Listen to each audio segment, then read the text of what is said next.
Со звуками азана собравшиеся принимаются за финики с водой, но перед ифтаром коллективный намаз. Шатер Рамадана в Малгобеке сегодня собрал не только жителей, но и гостей города. Каждого принимают радушно, ведь цель такой акции «Священный месяц» не только накормить постящихся, но и собрать мусульман вместе. Заранее оповещено об этом, что может любой желающий прийти.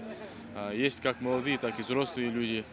Хотелось бы выразить огромную благодарность тем людям, которые этому поспособствовали. Баннеры, социальные сети, организаторы постарались собрать на коллективный ифтар как можно больше постящихся. Исай Евлоев услышал о предстоящей акции разговения, решил прийти сюда с друзьями. Я в интернете увидел объявление, что сегодня ифтар. Мы с друзьями решили прийти, нам очень понравилось, и мы планируем в четверг прийти снова. Помимо местных жителей, шатер собрал сегодня и блогеров социальных сетей, общественных деятелей, молодых активистов со всех уголков республики, которые с удовольствием приняли приглашение на коллективное разговение. Мы с удовольствием приняли приглашение, и вообще это одна из обязанностей мусульманина принимать приглашение. Мы с удовольствием сюда приехали из Назрани.